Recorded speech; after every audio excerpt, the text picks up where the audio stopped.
여러분들 이렇게 막 만나 뵙게 돼서 너무나도 감사하고 반갑습니다. 예. 자살이란 얘기를 어디 가서 이렇게 꺼낸다는 게 좀 쉽지는 않은데 이렇게 수련의 자리에서 이렇게 이야기할 수 있게 돼서 너무나도 감사하게 여기고 있습니다.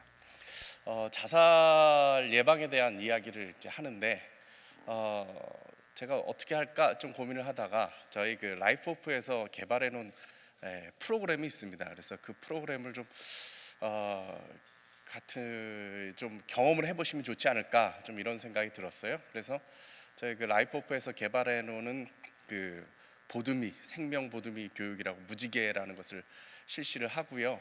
그 다음에 이양하는데 저희들이 보통 이걸 교인들이나 이제 주로 학생들한테 대상으로 해가지고 하면 끝나고 생명 보드미 수료증을 이렇게 줍니다. 무지개 교육 수료증을. 그래서 여러분들에게도 이거 갖고 어디 가서 나 보드미요 뭐 이렇게 내밀 건 아니지만 그래도 기념으로 좀 나눠드리고 싶어가지고 저희가 준비를 해놨습니다. 그래서 아마 저희가 그 명단을 들어오실 때 받기가 좀 그래가지고 강의 중간에 아마 리스트를 좀 이렇게 돌릴 겁니다. 거기다 리스트를 써주시면은 끝나고 나가실 때 아마 그 생명보증이 수료증을 여러분들에게 나눠드릴 겁니다. 아주 그냥 즉석에서 해드리는 걸로 저희가 온 김에 그렇게 좀 생각을 하고 있습니다. 그러니까 강의 중간에 이제 조용히 리스트가 아마 돌아갈 때 좀 작성을 같이 좀 해주시면 좋겠고요. 그 다음에 들어오실 때 이 리플렛은 다 받으셨죠? 못 받으신 분으로 손 드시면 저희 스태프들이 줄 겁니다. 많이 안 받으신 분들이 꽤 있으시네요.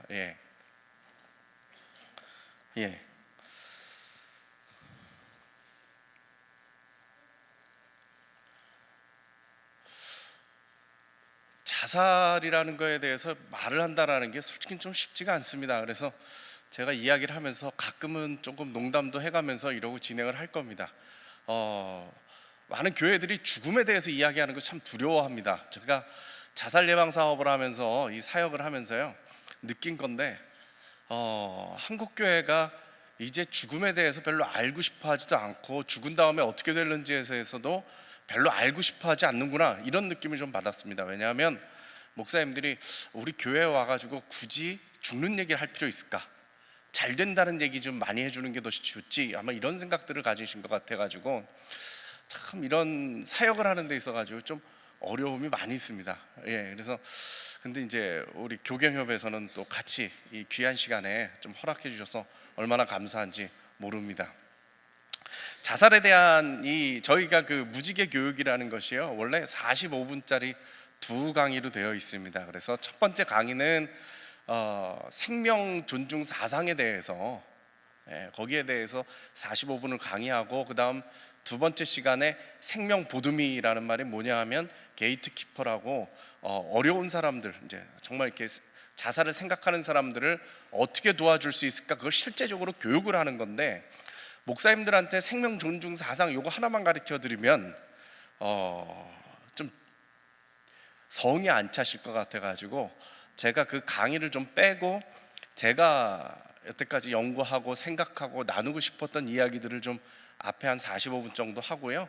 그 다음 뒷부분에 그러면은 남을 어떻게 도와줄 수 있을까 그 부분에 대해서 실제적인 이야기를 좀 해보도록 하겠습니다. 여러분 그런 얘기들은 자주 들어보셨을 겁니다. 우리나라 자살률 무지하게 높죠. 자살하는 사람 많다는 얘기 참 많이 들어보셨을 겁니다.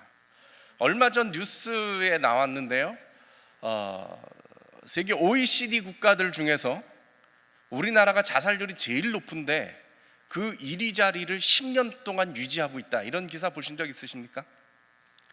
1년 내 10년 동안 한 번도 그 자리를 내려와 본 적이 없습니다. 우리나라 자살률이 몇 명 정도 되냐면 29명입니다. 약 30명 정도 됩니다. 자살률이라는 것은 뭐냐 하면 인구 10만 명당 자살로 인해서 죽은 사람 숫자입니다. 그게 한 30명 정도 됩니다. 그럼 우리나라가 도대체 얼마나 높길래 10년 동안 OECD 국가 1위를 차지하고 있느냐? OECD 평균이 몇 명이냐면 10명입니다. 자살률이 10명인데 우린 30명이라 이 말이죠. 2등 하는 나라들이 어느 나라들이냐면 일본하고 헝가리입니다. 거기는 자살률이 몇이냐? 20명입니다. 그러니까 저희가 1등을 해도 그냥 1등이 아니고요, 아주 현저하게 높은 1등입니다.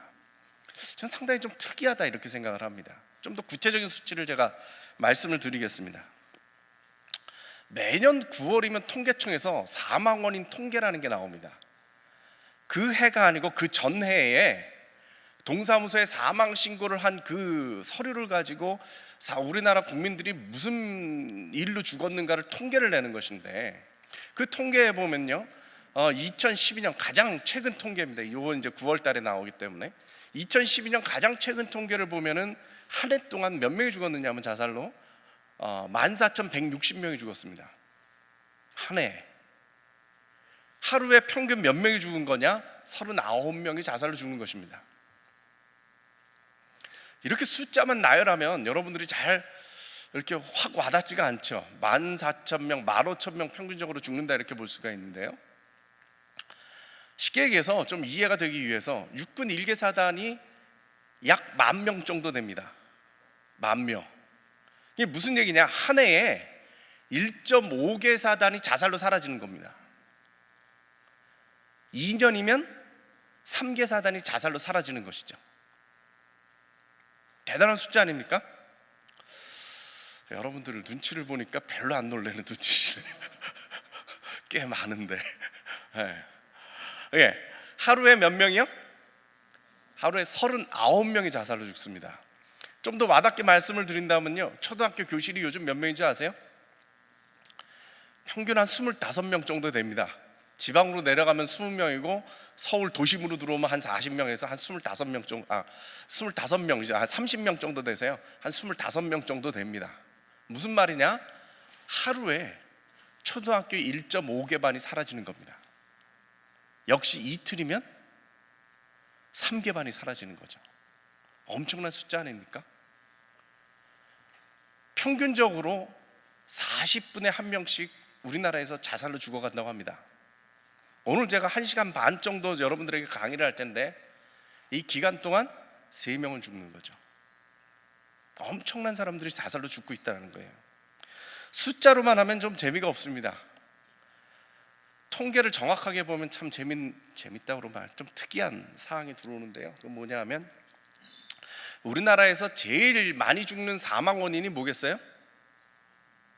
암이에요. 예, 맞습니다. 암이 제일 많이 죽습니다. 그 다음 뭐냐?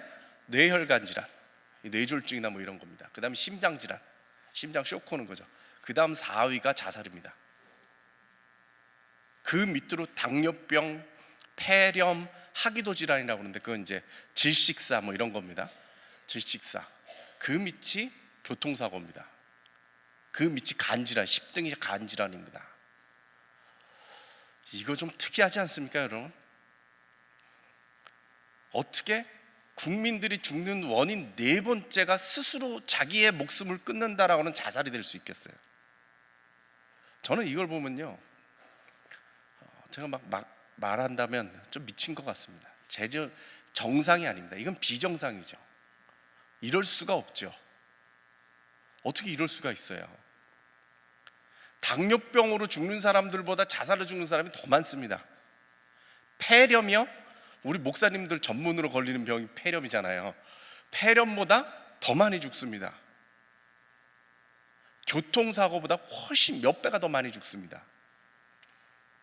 이건 결코 정상이라고 할 수가 없는 나라죠.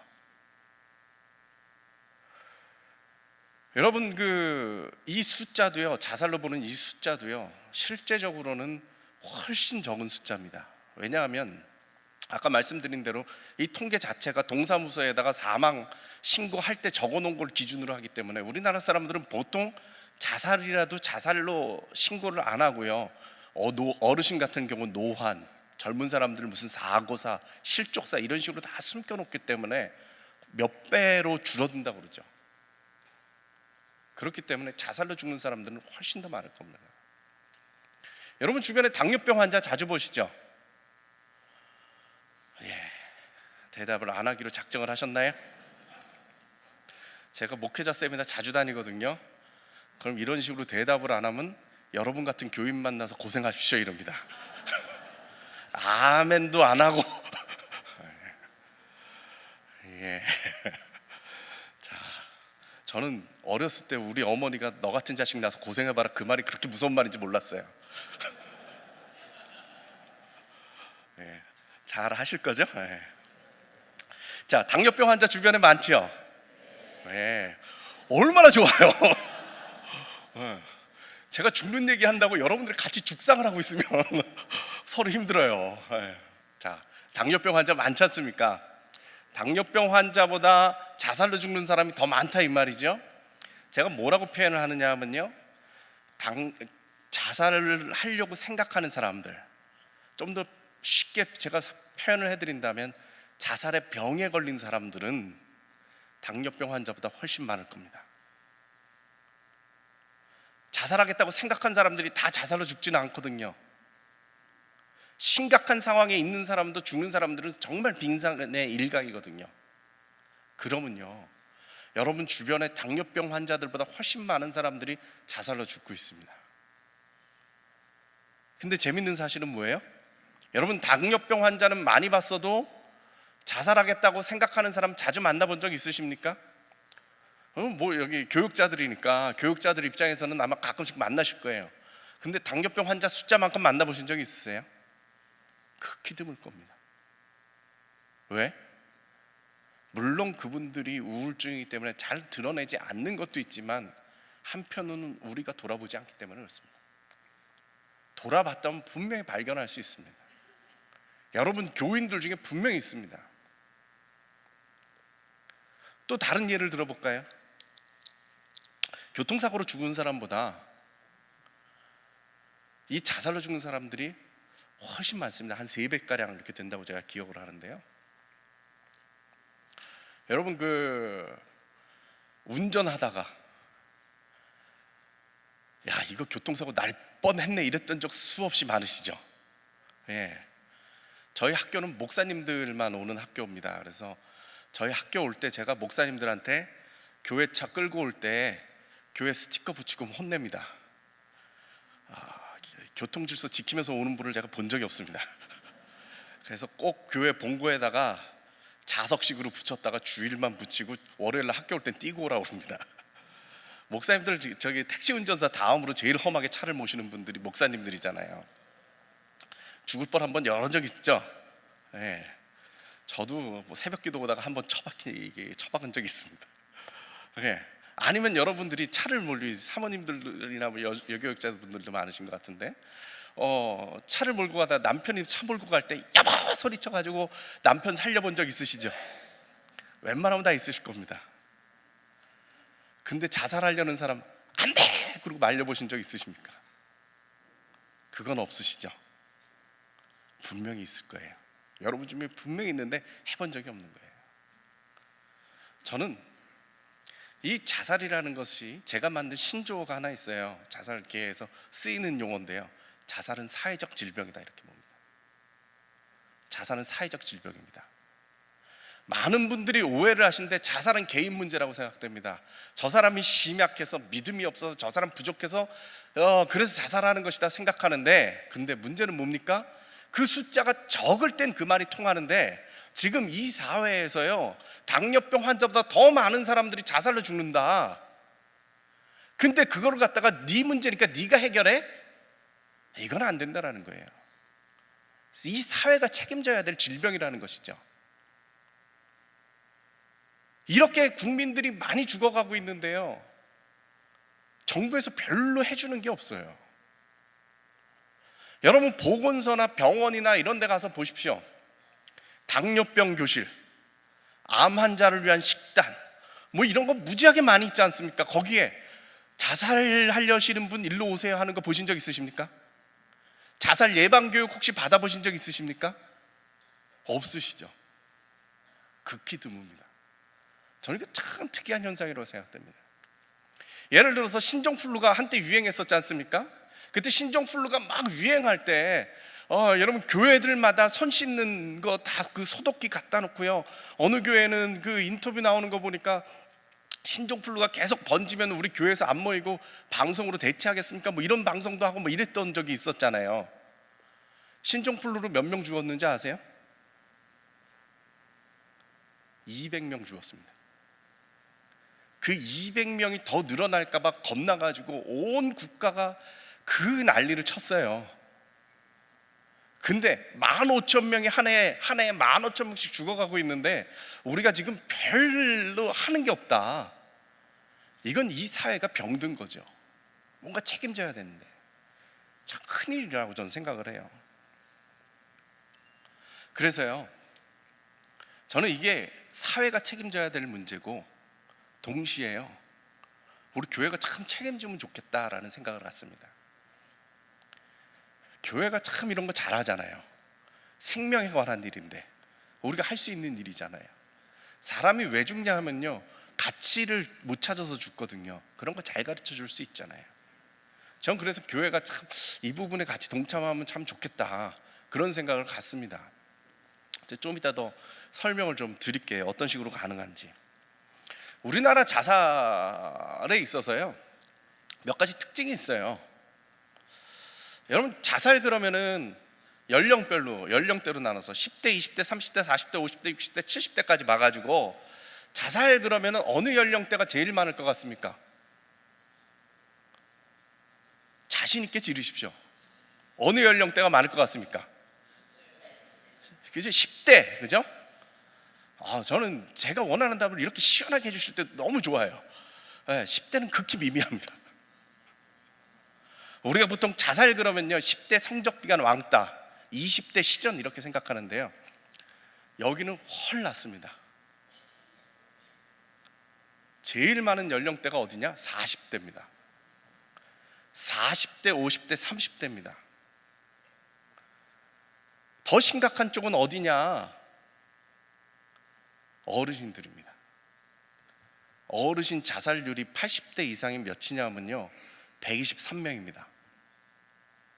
제가 아까 평균 몇 명이라고 그랬죠? 자살률? 예? 빨리 잊으시네요. 29명. 그러면 지금 어르신들은 얼마나 죽는 거예요? 4배 이상입니다. 어르신들이 늙으면 죽어야지 이러는 게 괜히 하는 말이 아니라 이 말이죠. 어르신들이 왜 그렇게 자살을 하느냐? 첫째는 고난 때문에 그렇습니다. 경제적인 문제가 있죠. 그 다음에 병 걸리기 시작하면 정말 견디기 힘든 거죠. 그래서 자살들을 많이 하신다고 그래요. 근데 우리나라만의 특이한 현상이 하나 있는데, 그게 뭐냐 하면요, 노인들이 이타적 자살이라는 거예요. 자신을 위해서 죽는 게 아니라 자식을 위해서 죽어요. 자식들한테 짐 될까 봐 자살하는 사람들이 참 많이 있습니다. 그 영화도 있었죠. 영화 제목이 뭐죠? 송재호 씨 나오고 김수미 씨 나오고 하는 영화. 제가 갑자기 제목이 생각이 안 나네요. 예? 네? 그대를 사랑합니다. 맞아요. 그대를 사랑합니다.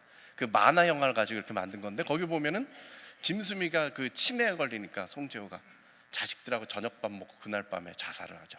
그런 일들이 많이 생긴다라는 거예요. 근데 이 어르신들이요, 원인을 딱 보면요, 또 하나가 뭐가 있냐면 분노가 있어요. 뭐냐 하면, 내가 자식들을 어떻게 키웠는데 자식들이 나한테 이럴 수가 있는가. 또 하나, 내가 대한민국을 어떻게 만들었는데 이럴 수가 있나, 이런 생각이 드는 거죠. 그래서 그게 분노가 돼요. 그래서 요즘 사회에 보면은 막 정치적 이슈 가지고 대한민국 지키게 하는 어른들 막 나오잖아요. 옛날에 어른들이 그런 거 안 했는데 나오잖아요. 아니면은 전철에서 그 경로석 때문에 젊은이 때리고 뭐 이런 분들이 나타나니 분노예요. 프로이트가 말하기를요, 분노가 쌓이면 밖으로 나타나면 그것이 범죄가 되고요, 안으로 향하면 자살이 된대요. 자기를 파괴하는 거죠. 그런 경우들이 참 많이 나타납니다. 그러면 노인분들 자살하는 건 당연할까요? 어느 나라나 그럴 것 같습니까? 2등이 일본이라고 그랬잖아요.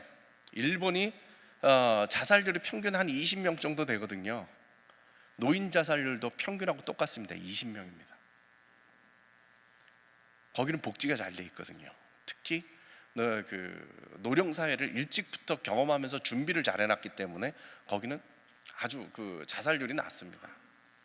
근데 우리나라 같은 경우는 갑자기 어르신들 수명이 늘어났는데 이 정부나 사회에선 대비를 안 해놨기 때문에 지금 아주 과도기 가운데 아주 특이하게 자살률이 높은 상황입니다.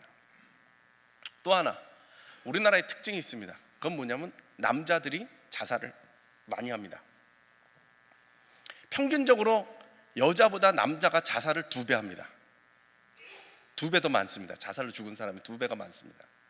그런데 자살을 많이 하는 연령대라고 제가 좀 전에 말씀드린 40대, 50대, 30대 이쪽으로 넘어가기 시작하면, 특히 어르신 쪽으로 넘어가면요 3배로 뜁니다. 3배 이상이 되는 거죠. 어르신들 나이가 되면. 남자들이 자살을 많이 합니다. 남자들이 왜 그렇게 자살을 많이 할까요? 정신과 의사들은 말하기를요, 저희 쪽에서 쓰는 용어입니다. 자살 예방 쪽에서 쓰는 용어가 뭐냐면 자살 성공률이 높다 이럽니다. 그러니까 여자들, 이게 정신과 의사들 분석이라 저는 좀 동의를 안 하는 부분인데, 우울증, 정신과는 우울증 때문에 자살을 한다고 그러잖아요. 근데 우울증은 여자들이 훨씬 많거든요. 근데 자살한 사람이 숫자가 적으니까 뭐라고 얘기를 하느냐, 여자들은 이 과감하게 죽질 못해가지고 자살 시도는 하는데 죽진 않고, 남자들은 한 방에 가기 때문에, 이거 웃어서 안 되는 일인데 웃기죠, 그죠? 한 방에 가기 때문에 그렇다. 근데 제가 볼 때는 좀 옹색해요. 그건 좀 아닌 것 같아요. 제가 설명을 좀 드려볼게요. 자, 그러면은 제가 산술 문제를 하나 낼게요. 자살 제일 많이 하는 사람들이 누구예요? 예? 한 번 꼬니까 대답을 못 하시는구나. 남자가 높고 40대가 많으니까 40대 남자가 많죠. 그죠? 40대 남자가 제일 많아요. 40대 남자들의 특징이 뭐냐 하면요, 자기가 누군지 잘 모른다라는 거예요. 상담하는 사람들에게 누가 자살이 제일 높겠습니까? 물어보면 대뜸 40대 남자라고 얘기를 합니다. 왜 그러느냐, 40대 남자들은요 그 이전까지 돈 벌려고 악착같이 살았어요. 정신 하나 없이 직장에 떠벌려가지고 막 그러고 살았는데 40쯤 되면 쉼표가 딱 찾아오는 겁니다. 그때 자기가 누군지를 모르는 거죠. 좀 더 정확하게 말씀을 드리면요, 여러분들이 40대 남자한테 찾아가가지고 물어보십시오. 당신 누구십니까? 이렇게 물어보십시오. 뭐라고 대답할 것 같습니까? 연봉 얼마에, 사회적 지위, 회사의 직책, 이게 자기예요. 그런데 40대쯤은 어떻게 돼요? 회사에서 잘립니다. 그러면 내가 누군지를 모르는 거죠. 내가 누군지를 몰라요. 그게 나였는데. 제가 이 연구를 하면서요 40대를 집중 탐구를 했습니다. 인터뷰를 해봤습니다. 우리나라 40대는 어떻게 되느냐, 30대 후반쯤 되면요 사람들이 이 월급으로 계속 살다가는 집장만도 글렀고 애들 대학 등록금 내는 것도 어렵겠다라는 생각이 딱 듭니다. 그럼 30대 후반이 되면 회사를 때려치고 자기 사업을 시작을 합니다. 자기 사업을 시작하면 어떻게 돼요? 다 망합니다. 우리나라 치킨집이 얼마나 많습니까? 30대 후반에 그 자본을 가지고 시작할 수 있는 게 뻔합니다. 대부분 망합니다. 그러면 40이 되면 그 망한 상태에서 재기를 하는 사람이 있는가 하면 그 실패된 상황으로 인생 끝나는 사람들이 있습니다. 그러다 보니까 살기가 싫은 거죠. 목사님들은 어쩐지 모르겠어요. 이 실업자 생활을 해보셨습니까? 안 해보셨나요? 교육자들은 100% 취직인가요? 네. 제가 연구 많이 하거든요. 네. 그 우리나라 교육자들 80%가 최저생계비 이하잖아요. 네. 얼마 전에 제가 목회하 신학에 썼던 적이 있는데요. 자, 저는 실업자 생활을 한 2년 해봤습니다. 왜냐하면 독일에서 공부를 제가 2002년에 마치고 왔는데 시간 강사를 제가 2년 했거든요. 시간 강사 생활이라는 게 상당히 좀 어렵습니다. 방학 중에만 시간 강의한 거대로 돈이 나오고, 학기 중에만, 방학 중엔 아무것도 없는 겨울방학 2달 반, 여름방학 2달 반, 5개월이 실업자 생활을 하는 겁니다. 2년 제가 해봤거든요. 그렇게 실업자가 되면요 제일 무서운 게 뭔지 아십니까? 누가 제일 무서워요? 그렇죠. 마누라가 제일 무섭습니다. 세상 제일 무서운 게 마누라예요. 그 다음에 제일 싫은 게 뭔지 아십니까? 명절이 제일 싫어요. 이 추석 얼마 안 남았지 않습니까? 제가 한국 들어올 때요, 무슨 드라마가 있었대요. 그 드라마가 뭐였느냐 하면 그 대학 교수가 되려고 막 돈 쓰고 뭐 하고 뭐 이런 무슨 드라마가 있었대요. 저도 모르죠. 뭘 본 적이 없으니까. 그래가지고는 제가 들어왔더니 제가 대학 중퇴거든요. 한국에서 학력이 일찍 유학을 가가지고. 그러니까 집안에서 보니까 저걸 내가 10년 넘게 학비를 댔는데 이놈이 들어와서 하는 짓을 보니까 전혀 대학에 취직될 것 같지가 않아요. 어디 가서 돈 쓴 것지도 않았지요. 뭐 연줄이 있어가지고 어디 붙잡을 데가 있는 것도 아니지요. 그러니까요, 명절 때만 되면 저희 집 가면, 그때 아버님이 이제 돌아가셔가지고 저희 형님이 이제 제 유학경비 됐거든요. 붙잡고서는 2시간씩 정신교육을 시킵니다. 너 그렇게 산다고 그게 될 줄 아냐? 정신교육 받죠. 처갓집 가면 우리 장인어른께서 또 붙잡고 또 너 목사라 순진해서 그런가 본데 그거 안 된다고 또 2시간 정신교육 받죠. 명절이 제일 싫어요. 대부분의 사람들이 이럴 때 큰 좌절감을 맛보죠. 자존감이 없어지잖아요. 어려워지는 거예요.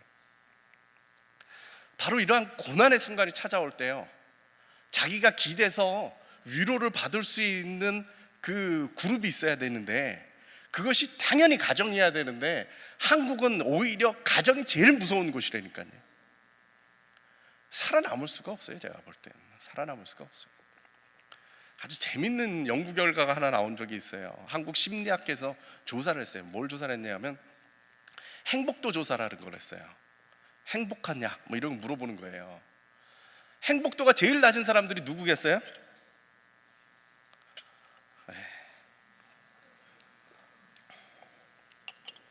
여러분들도 설교할 때 물어봤는데 대답을 안 하면, 지금 물컵을 들고 내가 물어봤는데 대답을 안 하면 못 넘어가잖아요. 그죠? 진짜 그런 사람 만난다니까요. 나중에 저 붙잡고 간증하지 마세요. 누가 제일 불행하겠어요? 40대 남자가 가장 불행할 거 아닙니까? 그죠? 이건 뻔한 얘기를 왜 대답을 안 해주시고. 자, 그럼 가장 행복도가 높은 사람은 누굴까요? 이건 경험에서 우러나야 돼요. 제일 행복도가 높은 사람은 누구겠어요? 10대요? 20대요? 10대 제가 얼마 전에 조사 끝냈습니다. 거기는 만족도가 훨 떨어집니다. 대학 가면 확 뜁니다. 가장 행복도가 높은 쪽이 어디냐? 40대 여자예요. 이런 아이러니가 없어요. 인생의 가장 불행한 사람이 집에만 가면 인생의 가장 행복한 사람을 만나야 돼요. 이게 살고 싶겠어요? 네? 심지어 거기서 조사를 이런 것도 했어요. 남자 여자를 이렇게 갈라가지고요, 하루 시간 중에 가장 행복한 시간과 가장 불행한 시간을 고르라고 그랬어요. 40대 남자들은요, 뭐라고 대답을 했느냐? 낮 시간이 제일 불행해요. 회사가 있으니까. 저녁 시간과 주말이 행복해요. 40대 여자들은 뭐라고 대답했겠어요? 낮 시간이 제일 행복하고 저녁 시간이 제일 불행하다는 거예요. 남편만 나타나면 불행이 시작이에요. 이러니 이거 참 살기가 힘들죠. 여러분 그렇지 않습니까? 가정이 참 힘듭니다. 이게 위로가 돼야 되는데 위로가 안 된다는 게 얼마나 힘든지 몰라요. 여러분들 그 아이들 대학 보내는 5가지 비결 아시죠? 그죠? 이거 모르세요? 첫 번째가 엄마의 정보력이잖아요. 엄마가 학원 정보를 잘 알아야 돼요. 두 번째가 그 할아버지의 재력이에요. 학원비를 내 돈으로 벌어서 낼 수가 없어요. 할아버지의 재력이 있어야 돼요. 세 번째가 아빠의 무관심이에요. 아빠는 끼면 안 돼요. 아빠는 그냥 모른 척하고 있는 게 돕는 길이에요. 네 번째가 아이의 노력이고요. 5번째 아세요? 도우미 아줌마의 헌신입니다. 웃긴 게 뭐예요? 아빠의 무관심이에요. 저도 애가 지금 대학교 3학년인데 대학에 고3 때 대학 보내는 방법이 200몇 가지가 있대요. 저 같은 사람이 그걸 어떻게 알겠어요? 그냥 그런가 보다 여기 쳐다보고 있는데 10시에 학원 끝나고 애가 돌아오면 한 1시간씩 애랑 엄마랑 밥 먹으면서 그 세미나를 해요. 공부는 어떻게 할 것이냐, 대학은 어떻게 갈 것이냐, 뭐 둘이 작전을 짜요. 그럼 뭐 제가 아는 게 있어야죠. 그러니까 저쪽 구석에 소파에 이제 시간을 때우고 이러고 있어요. 그냥 잘 나갔는데 한 중간쯤 오니까 집사람이 소리를 빽지르더라고요. 애비가 돼가지고 관심이 없다고. 참. 그래가지고 그 다음에 이제 한번 혼났으니까 슬 꼈어요. 아는 얘기가 있어야지. 그래서 그거 뭔데? 어떻게 되는 거야? 관심을 표했어요 제가. 그랬더니 집사람이 그러더라고요. 이야기하는데 매 끊긴다고 절로 가 있으래요. 그러니까 이 40대 남자가 참 살기 힘들어요. 근데요, 40대 자살이 많아도요, 힘들어서 자살을 하는 건 아니에요. 의미가 없어서 죽는 거예요. 돈에 너무 얽매여 있고 성공적인 가치관만 추구하다 보니까 그게 무너지는 순간 내가 왜 살지에 대한 질문이 생기는 거예요. 가족이 혹시 그 빈자를 채워줬다면 살 수 있어요. 지지가 되니까. 근데 가정이 지지가 안 돼요. 아빠를 뭘로 이해해요? 돈 벌어다 주는 기계로 하는데 기계가 고장난 거예요. 그래서 알 수가 없어요. 여기도 40대 많으신 것 같아요. 그죠? 40대 손 들어 보십시오. 수두룩하네요. 가실 때 어깨 한 번씩 두들겨 주세요. 이 중에도 한둘 살릴 수 있어요. 자, 그 다음 트렌드는 뭐냐 하면요, 자살률의 속도가, 성장 속도가 무지하게 빠르다는 겁니다. 98년도에 IMF가 터지면서 우리나라 자살률이 확 뛰었습니다. 그 이전까지는 우리가 자살률이 몇이었냐면 10명이 안 됐습니다. 그 이전까지는 OECD 평균 이하였다 이 말이죠. 그런데 IMF가 딱 터지면서 20명 가까이 쫙 올라버렸습니다. 당연하겠죠? 그 다음에 다시 낮춰졌는데요, 2002년도에 다시 치고 올라왔습니다. 그 이후로 계속 상승세를 타다가 2011년도에 정점을 찍고 2012년도에 내려앉았습니다. 지금 9월달 자살 예방하는 사람들은 긴장 가운데 있습니다. 떨어지는 경향으로 갈 건지, 한때 잠깐 멈췄다 올라갈 건지 상당히 지금 긴장을 하고 있습니다. 이러한 경향성에 대해서요, 에밀 듀리켐이라고 하는 그 프랑스의 사회학자가 100여 년 전에 자살로 인한 책을 썼어요. 여러 가지 그 자살에 대한 원인을 분석을 했는데요, 참 그 대단한 학자입니다. 그분이 제시를 한 것이 무엇이냐 하면 종교별로 자살률이 틀리다는 거죠. 카톨릭에 비해서 개신교가 훨씬 높습니다. 그분 이론은 통합 이론이거든요. 카톨릭의 특징은 뭡니까? 뭉치잖아요. 딱 잡고 있다 이 말이죠. 교리가 헷갈리지가 않잖아요. 딱 잡히는 겁니다. 그래서 사람들이 흔들리질 않아요. 불안함이 없다라는 거예요. 근데 개신교는 뭐예요? 니들이 각자 믿음의 믿는 대로 고백하는 거잖아요. 잡아주는 게 없어요. 그래서 자살률이 높다고 이런 조사도 했어요. 근데 그분이 자살에 대한 그 핵심적인 부분을 얘기하는데, 자살의 종류를 아까 얘기했던 이기적 자살이라는 게 있고 이타적 자살이라는 게 있고, 또 하나 뭐가 있냐, 아노미적 자살이 있다고 그랬어요. 아노미적 자살이라는 것은 뭐냐, 탈규범입니다. 규범이 있어가지고 나의 삶의 기준이 있다면 사람들이 그렇게 죽지는 않는다라는 거예요. 근데 이게 흔들리는 거죠. 저는 이게 딱 우리나라에 맞는 것 같아요.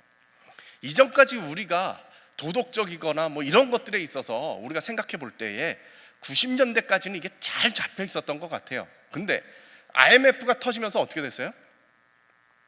신자유주의라고 소위 얘기하는 그쪽으로 흐른 겁니다. 개인주의가 왔고요, 돈이 최고라는 사상이 들어온 겁니다. 먹고 사는 게 가장 중요한 문제가 되다 보니까 사람들의 가치 기준이 흔들리기 시작하면서 사람들이 자살을 많이 하게 됐다. 그러면서 이분이 해준 얘기가 있는데, 두 가지 특징이, 아노미 자살은 두 가지 특징인데, 하나는 뭐냐, 자살이 높은 곳에 이혼율도 높다. 우리나라 딱 맞죠. 이분 얘기는 뭐냐, 우리가 쉽게 생각하기를 가정이 깨지니까 이혼율도 높아졌구나, 자살률이 높아졌구나 이렇게 생각하는데 그게 아니라 듀르켐 얘기는 이러한 혼돈, 아노미 상태에 나온 결과가 이혼과 자살이라는 거예요. 이 규범이 무너지기 시작하니까 가정은 지켜져야 된다라고 하는 규범이 깨지죠. 사람은 자기 생명을 지켜야 된다라는 것을 유지해야 되는 그 기본적인 생각이 무너지는 거죠. 그래서 자살이 온다라는 거예요. 또 하나 뭐냐? 경제적 위기에 자살은 온다. 맞죠? IMF 때 우리나라 자살률이 확 올라가지 않습니까? 근데 이 듀르케임이라는 학자가 아주 참 탁월한 학자인데 무슨 얘기를 하느냐? 경제가 갑자기 나빠져도 자살률이 높아지지만 경제가 갑자기 좋아져도 자살률은 높아진다. 그러면서 하는 얘기가 뭐냐? 세계 박람회가 여는 도시를 조사를 해보니까 자살률이 높아지더라. 예를 들어서 파리 같은 데서 세계 박람회를 하면서 에펠탑을 세웠잖아요. 봤더니 그 시기에 자살률이 높아지더라. 안정이 안 되고 흔들린다는 얘기죠. 우리나라 같은 경우는 2002년도에 자살이 확 높아졌습니다. 그때 무슨 일이 있었죠? 월드컵 때문에 온 나라가 와 일어났습니다. 우리도 잘 될 거라는 확신이 생기고 소망이 생기고 막 우리가 하나라는 뭐 이런 뭐 뜨거움이 있었지 않습니까? 근데 어떻게 됐어요? 끝에 가보니까 나는 변한 게 없어요. 사회는 잘 된 것 같은데 나는 변한 게 없어요. 오히려 어려워요. 사는 그 규범이 무너지면서 자살로 이어졌더라. 이런 얘기죠. 이런 영향들 때문에 계속적으로 올라가고 있는데 2011년을 정점을 찍고 2012년에 내려왔습니다. 왜 그랬을까? 자살 예방법, 우리들이 보통 생명 존중에 관한 법이라는 것이 통과가 됐습니다. 국회에서 2011년 말에.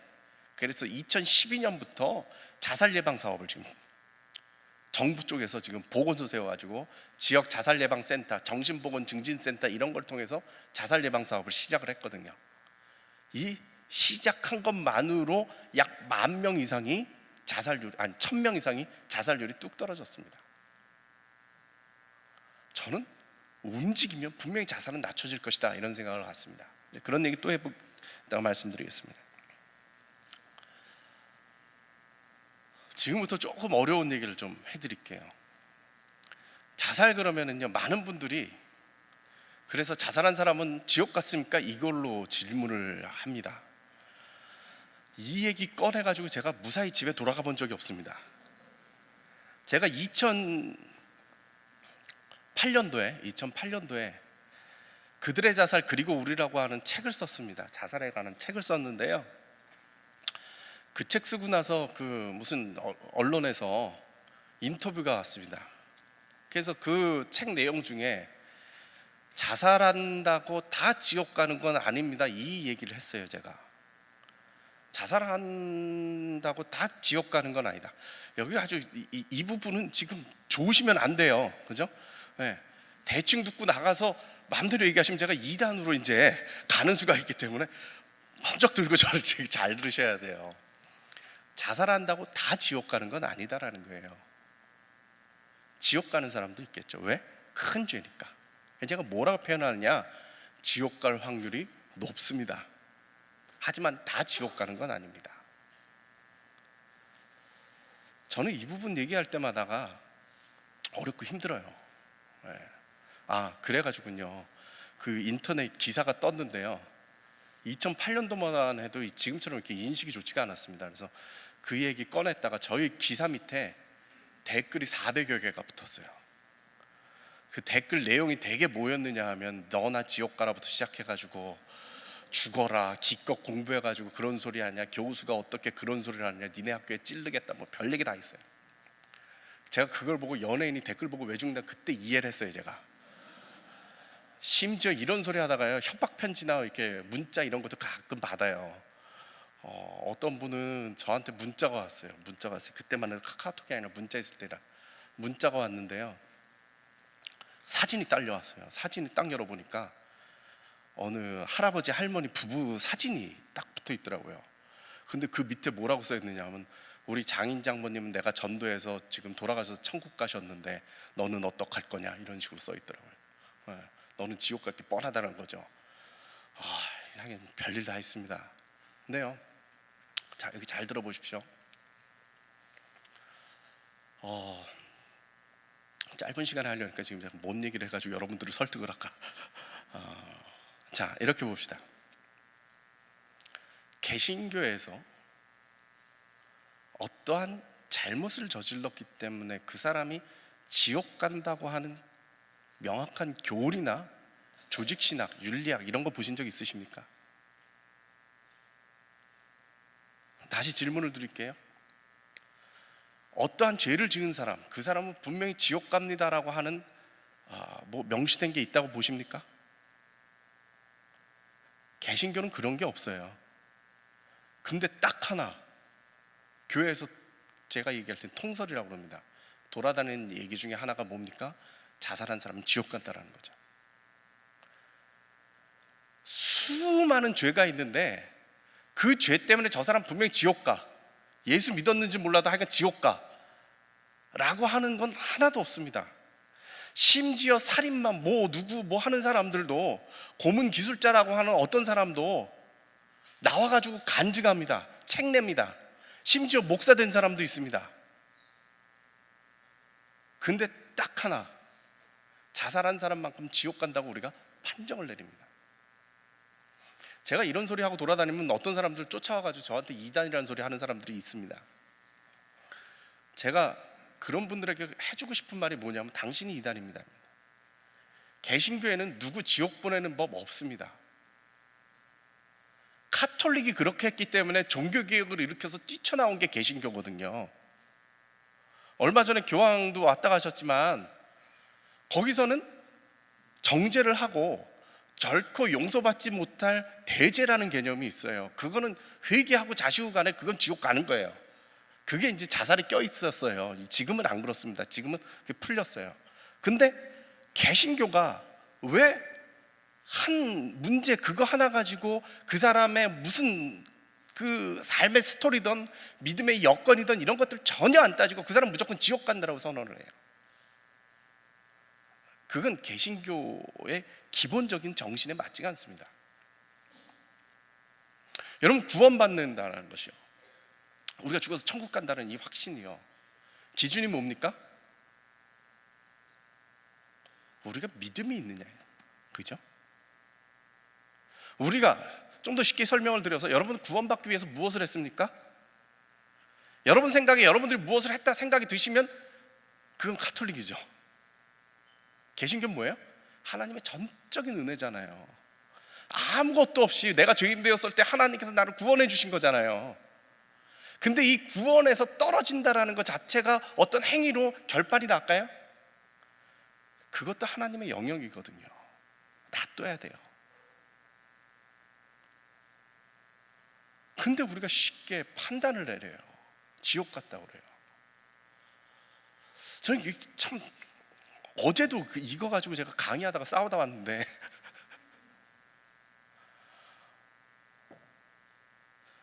사람들이 궁금해요.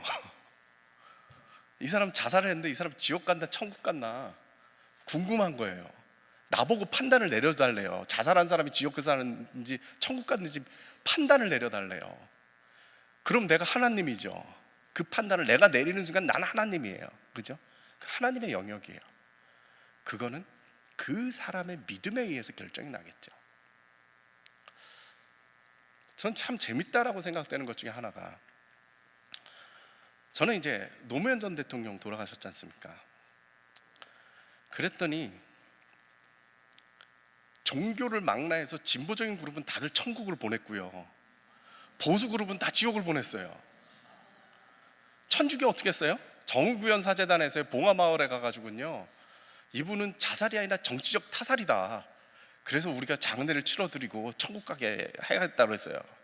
불교는 어떻게 하는지 아세요? 불교도 다 지옥 밑바닥이거든요, 원래 그 정해진 게. 근데 전 사찰이 다 뭐라고 부르는지 모르겠는데 장례를 치렀죠. 그리고 49제 하는 날은 전 사찰에 49제로 제를 올려라 이래가지고 전국 사찰이 다 그 제를 올렸어요. 원칙은 어디 갔냐? 개신교는 어떻게 됐어요? 이런 중구난방이 없죠. 가장 보수적이신 분들은 일단 지옥 갔다부터 시작했고요. 그 다음에 더 재밌는 사실은 뭐냐 하면, 제가 막 이렇게 목사님들이 많으니까 제가 불안하네. 큰 교회 목사님들 중에, 보수적인데 큰 교회 목사님들 중에요, 노무현 전 대통령이 대통령 그 선거 기간에 큰 교회 쫓아다니면서 목사님들한테 안수기도 받았어요. 그리고 약속했죠. 내가 대통령만 되면 예수 믿고 청와대에서 예배드리겠다 약속을 했거든요. 거기에 근거해가지고 천국을 보내시더라고요. 예수 믿기로 했다. 대통령이라 고백은 못하지만 예수 믿는다, 뭐 이런 식으로 했어요. 네. 더 재밌는 건 뭐냐 하면 12살까지 목사 되려고 했기 때문에 아마 씨가 남아있을 것이다. 그게 또 천국 보내신 분들이 있어요. 어떤 분들은요, 예수를 안 믿었지만, 진보적인 그룹이죠, 예수는 안 믿었지만 의롭게 살았으니까 천국 갔을 것이다, 이런 분들도 있었고요. 아주 진보적인 쪽에서 뭐라고 그랬느냐, 노무현이 예수다 이랬어요. 제가 그 과정을 보면서요 느낀 게 뭐냐, 왜 굳이 우리가 이 땅에서 판단을 하려고 하냐 이 말이죠. 하나님께서 하시도록 놔둬야죠. 그 사람의 가장 기준이 되는 건 뭐예요? 그분이 예수 믿었느냐가 중요한 것이지, 그분이 어떻게 살았는지, 뭘 했는지, 지위가 뭐였는지, 무슨 역사적인 뭘 했는지, 그게 중요한 게 아니잖아요. 우리에게 중요한 건 예수를 믿고 예수를 구주로 고백을 했느냐, 그래서 하나님께 의로움을 받아 천국에 갔느냐, 이게 중요한 거잖아요. 여기서 스톱이에요. 더 이상 하나님의 영역을 침범하려고 하지 말자라는 거죠. 여러분들 대부분 경험해 보셨을 거예요. 교회에서 신앙생활 열심히 하던 사람이 갑자기 자살한 경우 있었죠. 그런 경험 없으세요? 목사님 자살하신 분들도 여러 제가 경험했습니다. 네, 저 아는 분도 막 자살한다고 그래가지고 막 쫓아다니고 이런 적도 있습니다. 그럼 믿음의 문제랑은 또 다른 겁니다. 그때의 그 우울증, 아니면 그 상황, 그 몰리는 여건에 의해서 사람이 갑자기 확 그렇게 되는 수가 있어요. 그걸 이해를 해야지, 그 마음을 이해를 안 하면 그런 일들이 생긴다니까요. 제가 아는 그 많은 분들이 그 오해하는 것 중에 하나가 뭐냐면, 믿음이 있으면, 구원의 확신이 있으면 어떻게 자살해? 우리 상담하고 뭐 자살 예방하는 사람들 미치고 활짝 뛰는 게 뭐냐 하면, 정말 그 죽고 싶어하는 그 마지막 순간에 목사님 찾아갔는데 기도 열심히 해, 그리고 보낸다는 거예요. 그 심각합니다. 그 사람 어떻게 될지 모르는 거예요. 참 요번 시간 잘 배우셔야 돼요. 예. 믿음이 있어도요 자살합니다. 더 심각해질 수도 있고요. 제가 시간이 없어 말을 길게 못 하겠는데 그렇습니다. 예. 제가 그 조사한 중에 이제 여자들은 우울증이라 이제 그런 게 별로 없는데, 남자들 같은 경우는요 자살을 하려다 스톱을 합니다. 스톱을 하는데, 그 스톱한 그 여건을 이렇게 쳐다보면, 첫 번째 이제 정말 자살을 딱 하려는 순간 딱 멈췄어요. 신앙은 좋아요. 왜 멈췄겠어요? 하나님 때문에, 이건 목사가 원하는 답이고요, 전혀 그런 거 없습니다. 왜 멈췄느냐? 우리 엄마는 어떡하지? 나 죽으면 우리 엄마 어떡하지? 이 생각 때문에 멈췄다는 거예요. 다 제가 조사한 사람들은. 그러니까 여러분들 혹시 와가지고 이 사람 심각하다 그러면은 기도합시다, 이거 가지고 안 되고요. 그 순간은 약간 상태가 이렇게 기울어 간다, 이때는 기도해주고 위로해주고 막 이런 거 되는데, 정말 긴박하다 이럴 때는요, 야 너 죽으면 엄마는 어떡하니? 너 형제들 어떡하니? 이러면서 일단 건져야 되는 거예요. 일단 건져야 돼요. 네, 그렇습니다. 그래서 보면요, 교회들이요 장례를 안 치러줘요. 저 이거 너무 안타까워요. 죽은 사람은 죽은 사람이지만 자살 위험이 제일 높은 사람들이 누구냐 하면 유가족들이에요. 상실, 가족을 자살로 잃었다는 상실, 그리고 내가 좀 돌봐줬으면, 그 뭐라고 얘기한 그 순간 내가 그래 내가 해줄게, 그 한마디 해줬으면 싶어가지고 그 미안한 마음, 그 다음 어떻게 되냐면 분노로 바뀌어요. 어떻게 저럴 수가 있어, 우리를 놔두고 저럴 수가 있어 하는 마음이 생겨요.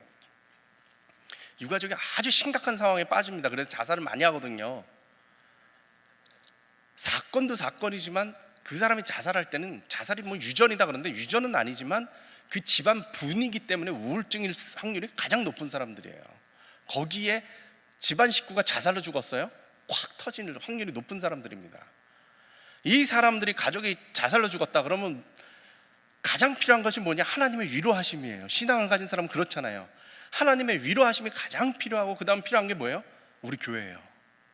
우리 신앙의 형제자매들이 날 붙잡아 주기를 원하는 거예요. 근데 무슨 일이 벌어져요? 교회에서 분란이 나요. 장례를 치러줄 것이냐 말 것이냐 분란이 일어나요. 그 마음이 얼마나 무너지겠어요. 지금 나는 마음이 무너져서 죽게 생겼는데 우리 교회는 내 문제 때문에 장례를 치러주느냐 마느냐 가지고 교회가 분란이 일어났어요. 얼마나 그 마음이 무너지겠습니까? 저는 여기 이런 일을 하다 보니까요 정말 별의별 얘기 다 듣습니다. 어떤 사람은 제가 잘 아는 우리 교회 집사인데요, 아버지가 교회 사찰 집사예요. 그러니까 그 교회에서 평생 자란 거예요. 그랬는데 동생이 죽었어요. 동생이 의사예요. 얼마나 잘난 동생이에요. 의사인데 나이가 다 들어가지고 아까 말씀드린 대로 40대에 자살을 했어요. 문자 하나 딱 왔어요. 형한테만. 형 미안해. 그리고 문자 하나만 오고 자기 동생이 자살을 했어요. 얼마나 큰 일이에요. 교회에서 장례를 치러요. 장례를 치러주는데 어느 집사가 자기 들으라고 지옥 가는데 장례는 뭐하러 치러줘 이러더랍니다. 어떻게 살겠어요? 어떻게 살겠어요? 또 어떤 경우는요, 목사님이, 담임 목사님이 입장 곤란하잖아요. 누가 뭐라고 그러니까 입장 곤란하니까 부교육자 시켜요. 이것도 참 답답한 일이에요. 제가 들은 얘기인데요, 어느 전도사님이 담임 목사님이 네가 장례 치러라, 장례 자살 났으면 자살은 장례 치르는 거 아닌데 네가 치러라 이랬대요. 전도사가 얼마나 고지식합니까?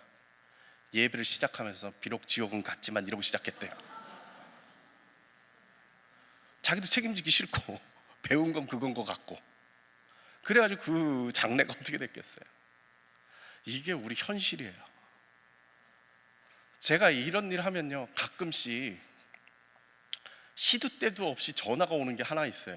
뭐냐 하면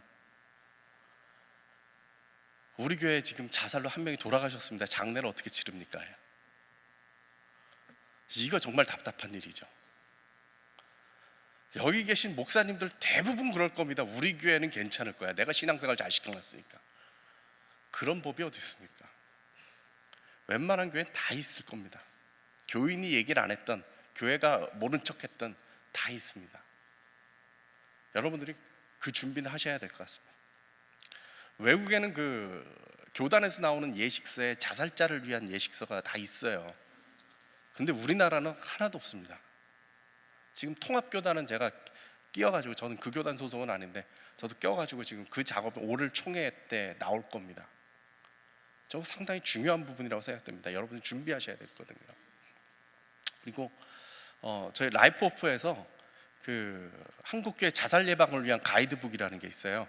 저희 홈페이지 보면 다운받으실 수 있습니다. 거기 보시면 자살 예방을 위한 설교, 그 다음에 자살에 대해서 설교할 때 거론해서는 안 되는 것들, 장례 예배 치르는 그 예식서 뭐 이런 것들이 있으니까 한 번 정도 이렇게 참고로 보시면 좋을 것 같습니다. 자, 그러면 많은 분들이 여기 이 대목에서 저한테 딱 들어오는 게 있습니다. 이게 많으시니까 개별로 제가 질문을 안 받고 그냥 이런 질문이 온다라는 걸 제가 말씀드릴게요. 질문이 옵니다. 뭐라고 질문이 오냐? 그러면은 자살하면 지옥을 안 가면 자살해도 됩니까? 자살하라는 얘기입니까? 이러고 들어와요. 저 약간 그 유명한 목사님들, 뭐 이런 목사님들 저한테 그 참 뜻이 있는 분들은 저한테 메일을 옵니다. 자살하면 지옥 간다는 얘기를 지워서는 안 된다. 나도 그것 때문에 죽으려다 살았다. 이런 분들이 가끔씩 있습니다. 예. 그런데 제가 볼 땐 그거는 심각한 상황이 아니었기 때문에 돌이킬 수 있는 거죠. 심각하면 그 정도 고려사항이 안 나옵니다. 예. 그리고 그걸 계속 주장하면 좀 전에 말씀드린 대로 유가족들이 줄줄이 죽습니다. 그거 하나 막으려다가 그 소리 듣고 안 죽었다는 사람 간증 하나 믿고 쫓아가다가 그 유가족들이 그 소리 때문에 죽는 사람들을 막을 방법이 없기 때문에 제가 이야기를 하는 겁니다. 그러나 중요한 사실은 뭡니까? 우리가 그렇게 겁줘서 자살 예방할 땐 지났습니다. 머리들이 얼마나 컸는데요, 그렇게까지 될 것 같습니까? 생명 사상을 얘기를 해줘야죠. 우리가 왜 살아요? 우리 안에 생명이 있는데 그 생명이 뭐예요? 하나님이잖아요. 예수님께서 내가 생명이라고 그랬고요, 성령께서 내가 생명의 법이라고 얘기하셨지 않습니까? 생명이거든요. 하나님의 생명이. 내 안에 생명이 있다는 건 바로 우리가 하나님의 형상을 가지고 이 안에 하나님을 모시고 사는 것인데, 그것을 죽인다라는 것이 바로 하나님을 죽인다라는 것이죠. 또 하나요, 우리가 이 땅에서 살기가 힘들어서 자살하지 않습니까? 여기서 몇십 년 산 건 괜찮은데 우리가 죽으면 하나님과 대면하여 영생을 살 건데, 그때 죄 지은 모습 가지고 영원히 마주 봐야 된다는 건 얼마나 끔찍한 일입니까? 그죠? 그래서 우리가 자살해서는 안 돼요. 이런 식으로 설명을 해주는 게 참 중요한 것 같습니다. 자, 그러면 제가 듣는 질문 중에 또 하나가 뭐냐 하면요, 자살 예방한다고 자살 예방이 되겠느냐, 죽을 사람은 다 죽던데 어떻게 자살 예방을 할 것이냐, 이런 얘기들 하세요. 근데 제가 해주는 말이 있습니다. 원래 우리나라에는요, 교통사고로 죽는 사람이 많았어요. 사망 원인 4위, 5위 이렇게 했습니다. 옛날엔 자살 자리에 교통사고가 있었어요. 근데 이게 뚝 떨어졌습니다. 왜 그랬을까요? 교통문화가 발달돼서 그래요. 사람들이 질서를 지키기 시작했습니다. 그래서 이 교통이 원활해지니까 사망 사고가 줄어든 거예요. 교통문화가 언제부터 좋아졌습니까? 이거 마치시면 제가 뭘 선물 하나 드릴게요. 예? 2002년이요? 이경규의 양심냉장고입니다. 그렇죠? 이경규 양심냉장고 하면서 그때부터 사람들이 그 선에선 서야 되겠고 교통질서 지켜야 돼. 제 생각이 그래요. 네. 상품을 안 드리려고 하는 게 아니고 제 생각이 그래요. 그죠? 저는요, 우리나라에서 자살이 왜 많느냐 이 질문을 하면요, 자살 예방 활동을 제가 한 10년 정도 이렇게 하다 보니까 제 마음속에 드는 게 뭐냐, 이 사회를 죽음의 문화가 지배하고 있다는 거예요. 죽음의 문화예요. 그래서 옛날과 다르게 지금은 어떻게 됐어요? 무슨 일이 닥치면 죽는다라는 것이 하나의 선택으로 여기 서 있는 거예요. 성적이 나쁘다라고 느끼는 그 순간 죽을 수 있다라고 생각을 한다라는 것이죠. 애인하고 헤어졌어요? 죽을 수 있어요. 사업에 실패했어요? 죽을 수 있다는 게 옵션으로 쫓아다. 이게 죽음의 문화예요. 제가 아까 좀 전에 말씀드린 대로 제가 청소년 의식조사를 했습니다. 기독교 연합식문화고 해가지고 1000명 의식조사를 했어요. 제가 궁금하니까 거기다 자살 문항을 넣었어요. 애들한테 물어봤습니다. 지난 1년 동안 자살을 생각해 본 사람 30%예요. 29점 몇 프로가 나왔어요. 지난 1년 동안 우리 중고등학교 학생들이요, 30%가 죽겠다는 생각을 했다는 거예요. 1년 동안. 그 죽으려고 했던 애들한테 물어봤어요. 그럼 지난 1년 동안 몇 번이나 그런 생각을 했느냐? 4번 해봤다는 거예요.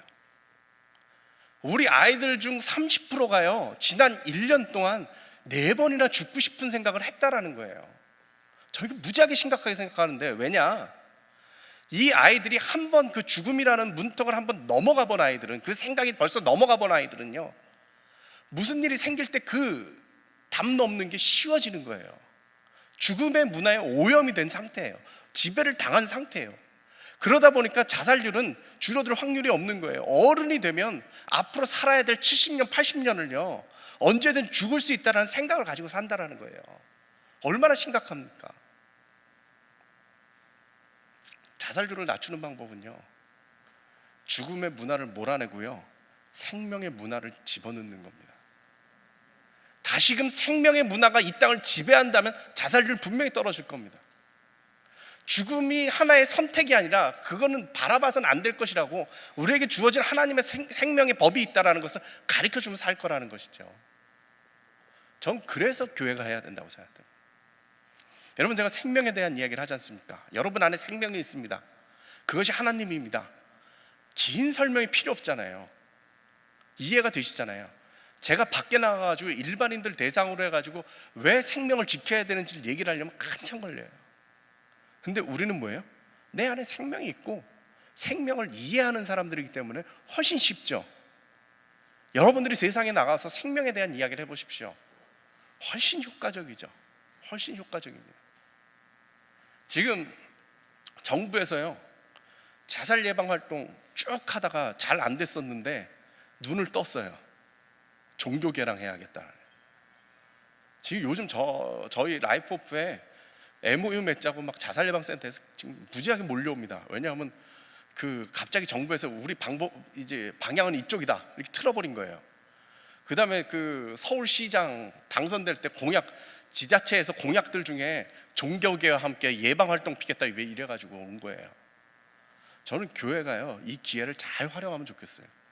제가 지금 협동 목사로 있는 교회가 그 거룩한 빛 광성교회라고 통합적인데, 그 교회에서 거의 참 그 평신도 활동을 참 많이 하는데, 몇 명이 저한테 영향을 받아가지고 광성 라이프오프라고 자기네들이 만들었어요. 교회에서 만들어준 게 아니고 자기네들이 만들었어요. 저는 협동 목사니까 원래 교수가 직업이니까 주일에 가서 예배만 드리고 오면 되는데 이분들이 이걸 만드니까 불안한 거예요. 자주 가야 될 것 같다라는 아니나 다를까 이걸 만드는데 꼭 굳이 해야 될까? 제가 이렇게 말렸더니 눈치를 챘어요.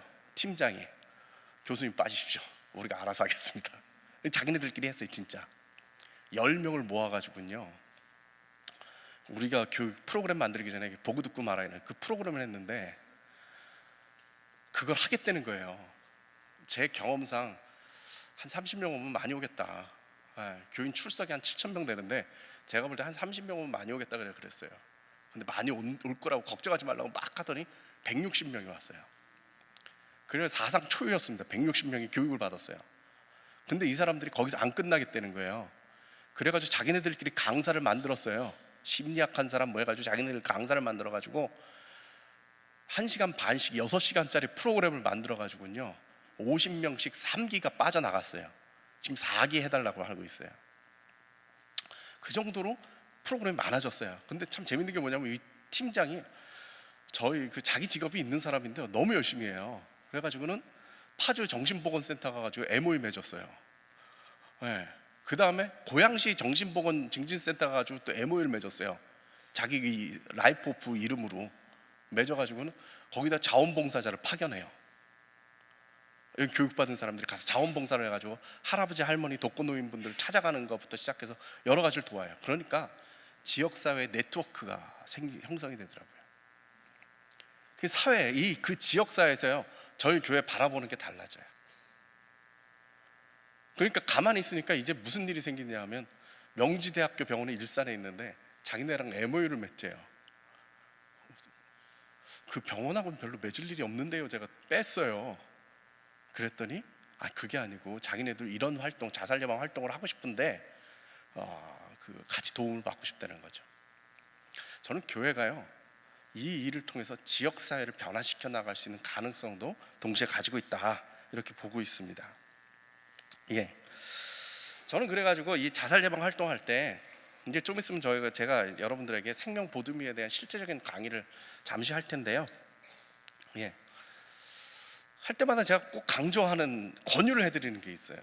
뭐냐면 여러분들이 이제 이 교육을 받으면 자살하려는 사람들이 이렇게 눈에 보입니다. 저 사람 위험하다, 저 사람 우울증 뭐 이렇게 보여요. 보이면 어떻게 하냐면 신방 가시면 됩니다. 교인들하고 이 교육 같이 받으시면 참 좋습니다. 목사님 오시면 부담스러우니까 교인들하고 받으면서, 교인들이 갈 때 신방 갈 때요 그냥 가지 말고 쌀 20kg짜리 사가라고 그래요. 제가 쌀 20kg짜리 딱 사가죠. 그럼 자살하려고 했던 사람이 무슨 생각을 가지겠어요? 이것만 먹고 죽어야지 그럽니다. 사람이요 죽겠다라고 거기 매여 있지만 한켠으로는 뭐예요? 자기가 잡을 수 있는 고리 하나만 있으면 그거 붙잡고 살고 싶은 게 사람이에요. 이걸 양가 감정이라고 그래요. 꼭 있습니다. 핑계거리 하나 만들어주는 거죠. 저는 설교 무지하게 중요하다고 생각됩니다. 자살하려고 생각하는 사람, 우울증 걸린 사람들을 보고 여러분 마음이 어렵습니까? 저희가 프로그램 만들 테니까 오십시오 그러면 오겠어요? 거기 갔다 오면 저거 죽으려고 그러는구나 하면서 온 교회가 쳐다볼 텐데 아무도 안 와요. 하지만 이 교회 가운데에 설교 듣는 사람들 중에 분명히 있거든요. 설교 시간에 생명에 대한 이야기를 몇 마디라도 해주시면요, 머리 쳐박고 있다 고개 듭니다. 아, 저것 때문에 내가 살 수 있지 않을까라는 생각이 드는 거죠. 전 그래서 목사님들이 이런 교육을 좀 많이 받았으면 좋겠다 그런 생각을 갖습니다. 그래서 지금부터 생명 보듬이 활동에 대한 이야기를 제가 조금 해드릴 겁니다. 자, PPT 좀 보여주십시오. 예, 보듬이라는 것이 저희들의 이야기입니다. 이 강의의 제목입니다. 다 함께 읽어볼까요? 시작. 예, 7빛깔 생명 보듬이 7가지를 가지고 얘기를 할 겁니다. 제가 시간이 없기 때문에 이게 원래 45분 해야 되는데 제가 한 25분 정도에 끝날 수 있도록 한번 노력을 해보겠습니다. 예방이라는 게 있죠? 제가 잘못 눌렀네요. 여러분, 그 예방이라는 게 화재 예방이라는 것도 있고요, 교통사고 예방도 있고 암 예방이 있잖아요. 이런 예방 활동을 하실 때 중요한 사실 기준이라는 것이 있죠. 그건 뭡니까? 여기 빨간 볼로 보여준 겁니다. 조심해야 되고요, 경계해야 된다는 것이고요, 그 다음에 기본적인 원칙을 지킬 수 있도록 해줘야 되고요, 또 하나 준수해 정기적으로 계속적으로 꾸준히 해줘야 됩니다. 한 번으로 끝나지 않는다라는 거죠. 자, 그럼 자살 예방은 어떻게 할 것이냐, 오늘 지금 그 얘기를 좀 해볼 겁니다. 여러분, 생명 보듬이라고 얘기 들어보셨습니까? 처음 들어보세요? 영어로 게이트키퍼라고 합니다. 전문 용어로 게이트키퍼 교육이라고 합니다. 오늘 하는 교육 같은 걸 뭐냐, 문직이라고 하는데요, 이 사람들이 하는 일은 무엇이냐, 우리 주변에 저 사람 위험하다 생각되는 사람들을 발견해내는 역할입니다. 그리고 도와주는 거죠. 자살 예방을 전문적으로 하는 사람들이 있는데 그 사람들의 손길이 부족한 곳에 우리가 가는 것입니다. 좀 이따가 자세히 설명을 드릴 텐데요, 그 사람들은 바로 나를 지키고요, 동시에 주변 사람들을 지켜주는 그러한 역할들을 하고 있다라는 것입니다. 따라서 생명 보듬이는 가장 최전선에 있다. 직접적으로 사람들을 만나는 게이기 때문에 그렇습니다. 자, 그럼 우리 같은 사람들은 일반인이에요. 근데 전문가들이 있어요. 자살 예방 전문가들이 있어요. 이 차이를 한번 보겠습니다. 일반인들을 우리들이 생명 보듬이다 이렇게 이야기를 합니다. 전문가들은 어떤 사람들이에요? 정신과 의사든지 아니면 이 분야에서 사역을 하는 그 사회복지사든지 이런 사람들입니다.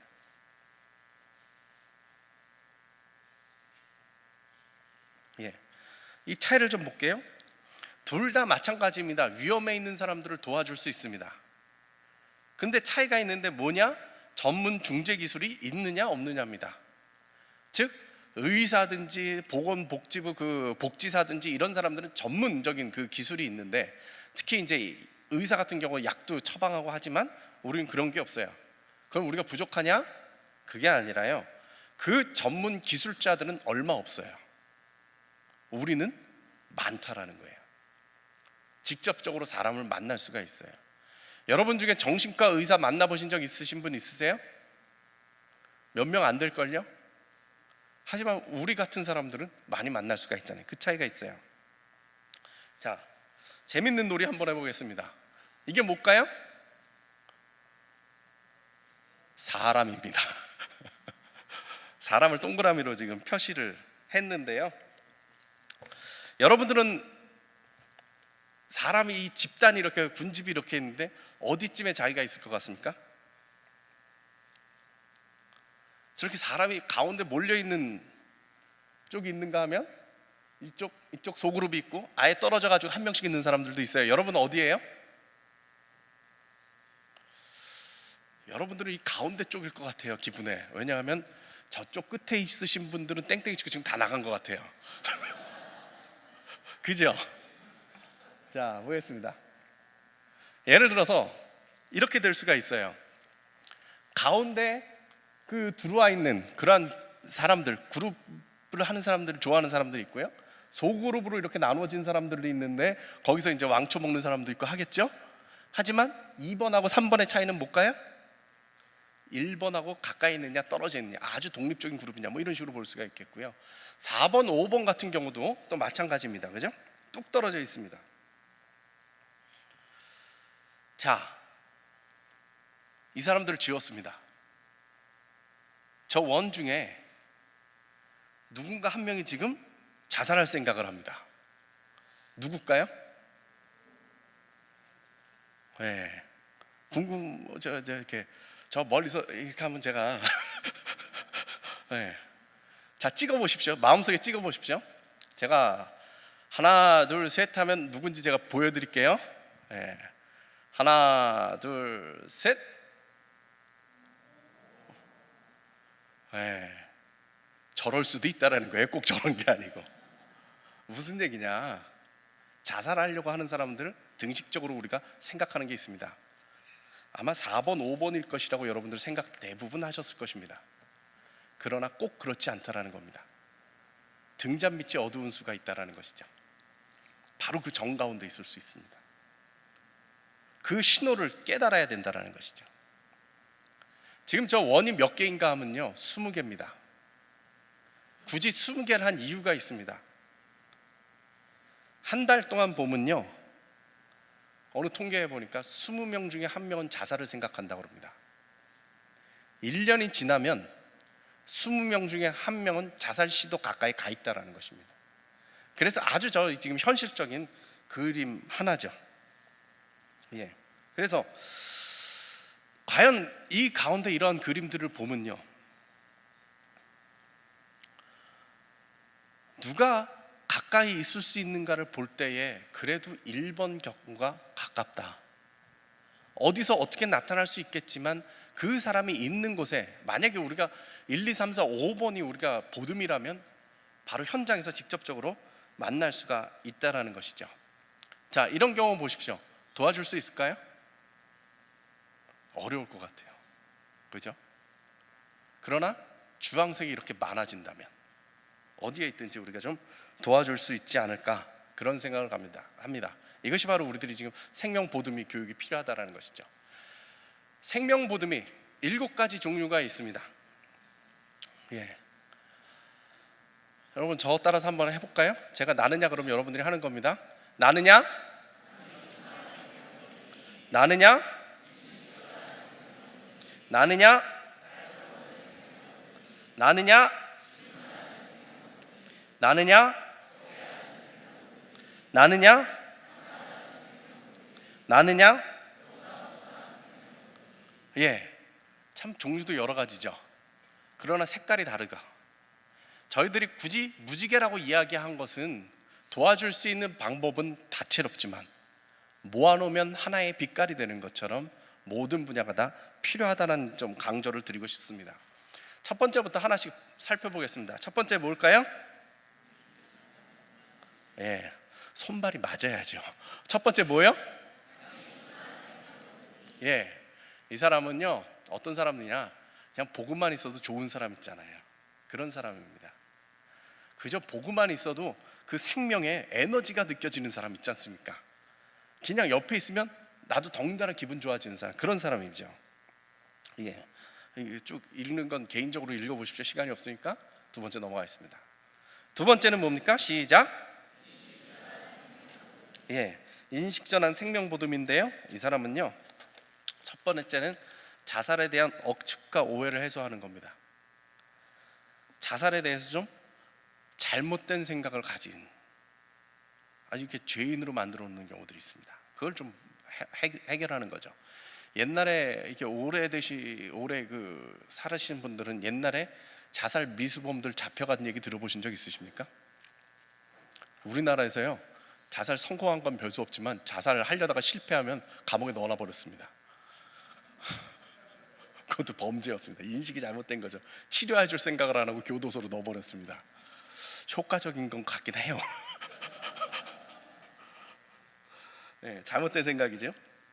그 다음엔요, 자살이라는 단어를 안전하게 할 수 있어야 됩니다.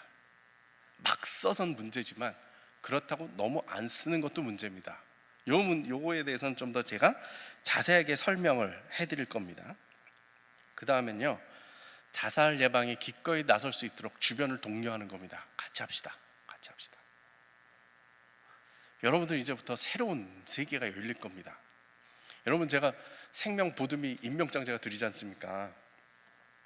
그거 가져가셔가지고요, 하나 그냥 받았다 이렇게 꾸기지 마시고 동네에 가서요, 교회에 가셔서 내가 이런 교육 받았어 자꾸 얘기하십시오. 광고 시간에, 여러분 설교하시다가 광고 시간에 나 이런 교육 받았어 얘기하십시오. 그럼 무슨 일이 생기느냐? 사람들이 자꾸 와서 말을 시키기 시작합니다. 아이고, 사는 게 이렇게 힘든지. 왜요? 이 사람 뭐 받았다니까 한번 얘기 좀 붙여보고 싶은 거죠. 카카오톡이 날라오기 시작합니다. 여러분, 특강 이런 데 나가보시면요, 카카오톡이 꼭 날라옵니다. 그래가지고 죽고 싶어요.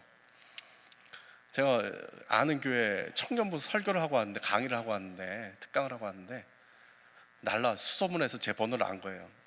근데 자기 이름은 안 밝혀요. 카카오톡은 계속 날라와요. 전화번호 모르니까 이제 안 뜨잖아요. 그러니까 이름을 제가 정해줬어요. 자살 누나, 자살 언니 이렇게. 여자예요, 여자. 그런 식으로 나타난다니까요. 네. 그다음, 캠페인이나 강연 활동에 참여하는 겁니다. 이거 상당히 중요합니다. 제가 아까 말씀드렸지 않습니까? 문화 대 문화의 싸움입니다. 죽겠다는 사람 붙잡고 있는 것도 중요하지만 이 사회 전반에 생명의 문화가 일어날 수 있도록 여러분들이 노력하는 게 중요하다는 거죠. 이러한 일들을 여러분들이 하실 수가 있을 것 같습니다. 제가 좀 이따 이제 광고 삼아 얘기를 할 텐데, 저희가 8월 30일 날 토요일 날 여의도에서요, 생명보듬 함께 걷기 행사를 합니다.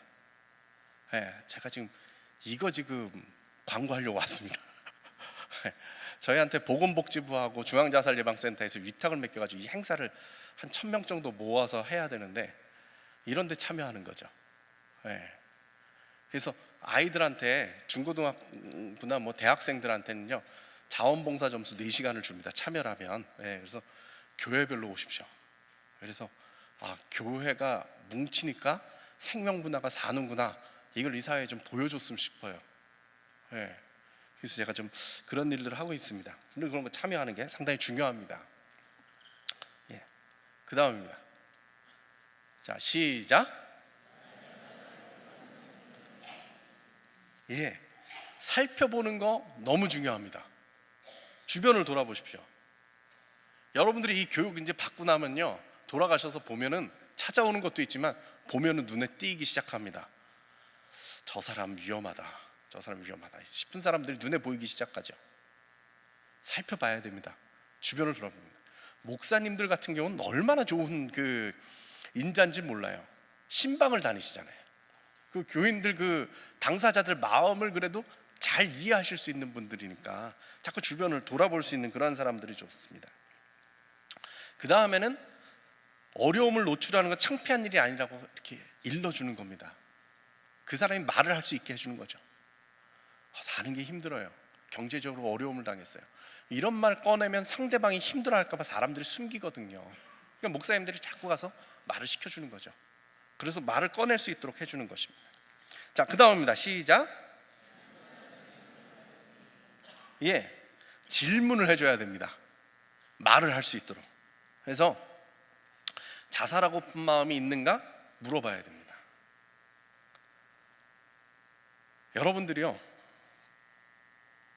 많은 사람들이 저 사람 자살 위험이 있다라고 느껴요. 목사님들도 마찬가지예요. 근데요, 가가지고는요, 딴 얘기만 해요. 웃긴 얘기하고 농담하고 이러고 돌아와요. 그럼 그 사람이 할 얘기가 없어요. 그럴 때는 어떻게 해야 되느냐? 자살할 마음이 있는 거 아니야? 라고 물어봐 줘야 돼요. 이 부분은 지금 계속 강조하는 겁니다. 처음에는 어려운 일이 뭐가 있어요? 이런 식으로 물어보는 거 상당히 중요하죠. 그리고 시작하는 겁니다. 요즘 중앙자살예방센터에서 저희랑 이제 MOU 맺어 있는 단체인데, 중앙자살예방센터라는 게 뭐냐면 이제 전국 그 자살예방센터, 정신보건증진센터 이런 데 관리하는 데거든요. 거기서 하는 그 캠페인이 뭐냐 하면 괜찮니? 이거 물어보기 캠페인입니다. 자꾸 안부를 물어주는 겁니다. 그래가지고 그 캠페인 하는 것 중에 하나가 뭐냐면 전국 사투리로 물어보는 겁니다. 경상도에선 개 안 나. 예. 그다음 뭐 전라도도 있는데 제가 잘 몰라서 강원도 개 안 트래요? 뭐 이러더래요. 그런 식으로 물어봐 주는 거 상당히 중요하고요. 근데 그 신중하게 물어본다라는 것이죠. 직접적으로 물어봐 줘야 됩니다. 그래야 말을 꺼내길 수 있습니다. 그다음 자살에 대한 이야기를 터놓을 수 있는 안전한 대화를 마련해 준다. 불안하게 하면 안 돼요. 물어보고 끝내? 그러면 안 된다는 말이죠. 진지하게 계속적으로 들어줘야 됩니다. 무슨 얘기인가 들어줘야 된다는 거죠. 자, 그다음 뭡니까? 시작. 심리적으로 어렵거나 자살의 생각이 있는 사람이 효과적인 도움을 받을 수 있도록 도와주는 것 중요하죠. 우리가 기본적인 상식이 있어야 되는 거예요. 여러분 라이프 오프 이름을 외워두셨다가요, 이걸 도와줘야 되는데 어떻게 도와줘야겠나, 아니면 좋은 정신과 의사가 있는가, 아니면은 그 상담소 소개해 줄 때가 있는가 물어보십시오. 그럼 저희들이 기꺼이 돕겠습니다. 더 중요한 건 뭐냐? 자살 예방 전문가들을 만날 수 있는 그 통로를 가지고 있어야 되는데요. 제가 지금 나눠드린 거 있죠? 여러분 들어오실 때 받으신 것 이거 있죠? 무지개라고 쓴 거요. 무지개라고 쓴 거. 무지개라고 쓴 거를 여러분들이 쫙 펼치시면은 안쪽에 이쪽 하단에요, 기관들 전화번호가 있습니다. 중앙자살예방센터의 전화번호 1577, 우리가 잘 아는 거죠. 영원구구, 영원구원 할 때 교회 전화번호 많이 쓰잖아요. 이건 1살부터 99살까지 언제든지 전화하십시오 그래가지고 이걸 붙인 건데 우리 잘 아는 거죠. 우리 그 기독교에서는 제일 많이 연락하는 데가 생명의 전화입니다. 생명의 전화요. 1588-9191. 1588-9191. 생명의 전화 여러분들 연락하셔가지고 위험 가운데 있는 분들 연락을 주십시오. 기꺼이 도와줄 것입니다. 그런데도 통화가 안 되는 경우들이 가끔씩 있습니다. 거기 사람이 많이 배치가 안 됐기 때문에. 그럴 땐 저희 라이프 오프로 연락하셔가지고 어떻게 도와줄 방법이 뭐가 있습니까? 물어보셔도 좋습니다. 저희들이 기꺼이 돕겠습니다.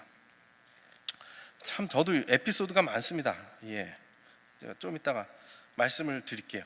상담하는 생명보듬이죠. 자, 시작. 이분들은 조금 기술이 좀 더 있으신 분들이죠. 이런 분들은 어려움에 있는 사람들 같이 이야기를 나눠요. 특히 동감하는 마음이 필요합니다. 동감하는 마음, 그 마음만 있으면 상담 시작할 수 있습니다. 너무 어렵게 생각하지 마시고요, 두려워하실 필요는 없고요. 하지만 너무 깊이 개입은 하지 마십시오. 행여 이 목사님들 중에 내가 기도로 이거 하나 살려놓겠다는 분들이 가끔씩 나타납니다. 다른 거 다 필요 없어, 믿음만 있으면 되는 거야, 이러면 큰일 납니다. 특히 우울증 환자들하고 귀신 들린 거라고 구별을 못 하셔가지고 자꾸 이렇게 때리는 사람들이 가끔씩 있어요, 목사님들 중에. 그래서는 안 됩니다. 그냥 정신과 의사한테 보내면 그 약물 먹고 주사 맞고 이래야 되거든요. 특히 목사님들 중에 실수하실 수 있는 부분이 뭐냐? 웬만큼 나아졌다고 이제 기도로 이기자, 이러면 안 됩니다. 우울증은 그 약을 끝까지 먹어야 됩니다. 나았다고 끝날 때까지. 중간에 멈추면 다시 시작합니다. 그리고 치료 기간이 2배로 늘어납니다. 우울증 걸려가지고 잘 안 나는 사람들의 특징이 뭐냐? 우울증 약 먹는 거 자체가 싫으니까 먹다가 중단합니다. 그리고 다시 또 시작하고 또 시작하고, 이런 환자들이 상당히 많이 있습니다. 그래서 여러분들이요, 전문 영역의 도움을 같이 얻으셔야 됩니다. 자, 그 다음입니다. 시작. 이런 거는 예를 들어서 인터넷이나 이런 장소 이런 거에서 잘 보고하는 겁니다. 인터넷 뒤져보십시오. 여러분 슬슬 보시면은요, 자살하고 싶은데요, 나랑 같이 할래요? 이러고 나오는 자살 그 상담 많습니다. 특히 지식인 보십시오. 그런 데 나옵니다. 아니면 자살 그 동반 자살 사이트 이런 데 있습니다. 그런 데 많이 나타납니다. 자살 예방 장소가 또 있습니다. 우리나라에서는 동반 자살하는 사람들이 어디로 제일 많이 가게 해요? 강원도로 갑니다. 경치 좋은 쪽으로. 강원도 펜션 주인들이요, 어색하게 단체로 들어오는 사람 보면 경계합니다. 여기서 죽는 거 아닌가. 한강 다리 중에 자살 제일 많이 하는 다리가 어느 다리예요? 마포대교입니다. 그래가지고 삼성생명에서 마포대교에다가요, 이 난간에다가 등을 달았어요. 그래서 움직이면 그 센서가 있어요. 그 사람 움직임에 따라 불이 켜지는데, 그 거기다 뭐라고 써놨냐면 뭐 밥은 먹었니, 잘 있니, 뭐 이래서 그걸 보면서 마음이 훈훈해지면서 살게. 그래가지고 자살이 줄었어요. 그러다가 갑자기 거기가 자살 명소가 됐어요. 전국에서 고속버스 타고 가지고 거기서 죽는 거예요. 지금 6배로 늘었어요. 자살 명소가 있어요. 저는요, 여기 어디에 계시는지 모르겠는데 제 꿈이 있다면 우리 미전도 종족 그 입양하듯이 한강변에 있는 교회들이 한강다리 하나씩 입양했으면 좋겠어요. 그래가지고 철야 기도를 다리에서 하는 거예요. 밤새 지키는 거죠. 마포대교 옆에 여의도 순복음교회가 있는데, 저희 잘 알기만 하면 제가 가서 말을 해주고 싶은데 거기 몇만 명 있대잖아요. 하룻밤에 2명씩만 왔다 갔다 하면 확 줄일 수 있을 것 같아요. 용감이 필요하죠. 그런 일도 좀 했으면 좋겠어요, 교회가. 혹시 한강변에서 오신 분 교회 있으면 연락 주십시오. 제가 요령을 가르쳐 드리겠습니다. 한강다리도 지금 불 켜놨습니다. 그러니까 가서 이렇게 하면 좋을 것 같아요. 이게 별거 아닐 것 같아도요, 제가 시간이 없어요. 말을 못하겠네. 그 일본에 그 자살 많이 하는 명소가 있어요. 근데 거기에 유명한 할아버지가 계세요. 세계적으로 유명한 할아버지죠, 자살 예방 쪽으로. 그 할아버지는 이렇게 보면 알 거 아닙니까? 거기서 평생을 그걸 지켰어요. 요거 자살하러 왔겠다 싶으면은 모찌떡을 하나 슬그머니 줍니다. 우리는 그냥 겨울에 먹는 게 모찌떡이지만 일본 사람들은 명절 때 식구들끼리 둘러앉아 먹는 게 모찌떡이랍니다. 그 모찌떡 하나 먹고 눈물 흘리면서 돌아가는 사람이 그렇게 많대요.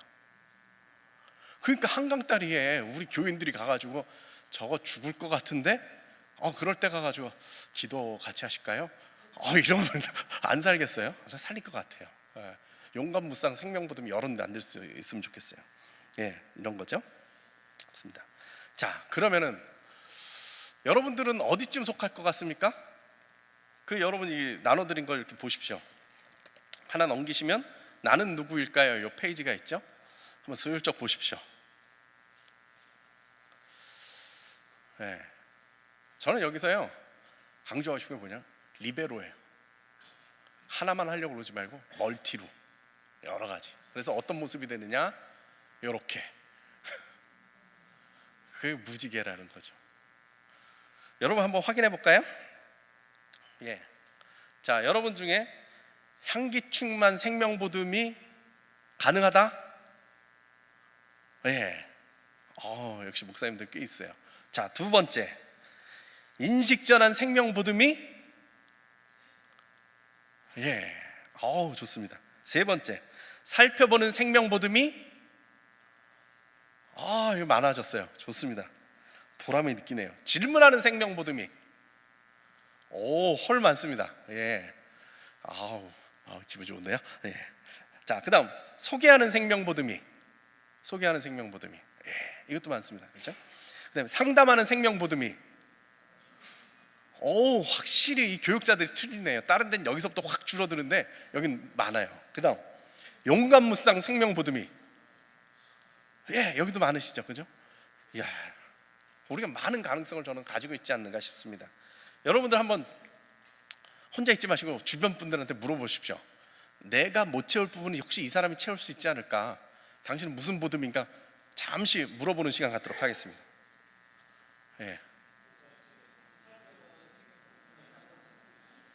살펴보는 생명보듬이요?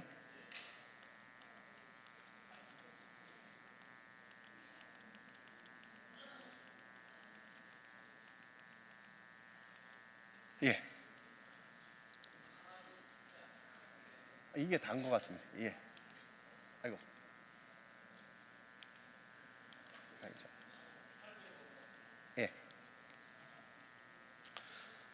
자, 보셨어요? 주변에 어떤 사람이 도움을 받고 우리가 팀을 이룰 수 있을지 한번 보셨어요? 좋습니다. 되셨죠?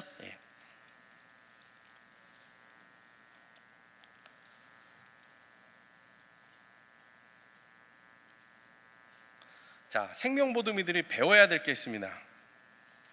첫 번째, 우리 주변에 자살이 얼마나 자주 일어나는가? 자살에 대한 억측과 오해를 떨쳐 올바른 개념을 갖는 것. 레벨 3은 자살 생각을 지닌 사람을 알아채는 민감성. 네 번째는 자살 생각이 있다고 대답을 들었을 때 도와주는 법. 제가 이걸 다 할 수 있는 시간이 없네요. 근데 여러분들이 알아야 될 게 있어요. 자기가 어느 레벨쯤 알아야 될까 한번 보십시오. 내가 그러한 보듬이다 라고 얘기를 하셨는데 그 보듬이에 이르기 위해서 어느 정도 배워야 됩니까? 레벨 1은 없는 거죠? 레벨 2? 레벨 3? 레벨 4? 이해가 안 되세요? 마음에 있는 거죠? 마음에 있는 거죠? 레벨 1에선 자살이 얼마나 자주 일어나는가, 이건 제가 앞부분에서 강의를 했기 때문에 넘어가도록 하겠습니다. 레벨 2는 자살에 대한 억측과 오해를 떨쳐버리는 올바른 개념을 갖는 겁니다. 여러분, 자살에 대해서요, 오해 떨쳐버렸으면 좋겠습니다. 제가 충분히 얘기를 지금 드린 부분이기 때문에 반복을 안 하겠습니다. 앞부분에 했죠. 특히 우리는 기도해, 말씀 봐, 믿음이 없어서 그래, 이런 건 좀 피했으면 좋겠습니다. 믿음이 없어서 그런 게 아니고 그 순간 덮쳐오는 제가 막 이런 말 막 해도 되는지 모르겠는데 악한 영입니다. 근데 그걸 너무 영적으로만 해석을 해가지고 기도로 이겨 이러면 안 되고요. 그걸 우리가 구체적으로 좀 도와줘야 된다는 것이죠. 그 다음에 꼭 돈 문제 때문에 자살하는 건 아니다. 돈 문제 때문에 자살하는 건 아니다. 맞습니다. 레벨 3은요, 자살의 생각을 지닌 사람을 아까 민감성입니다. 이게 상당히 중요하죠. 자세히 보셔야 됩니다.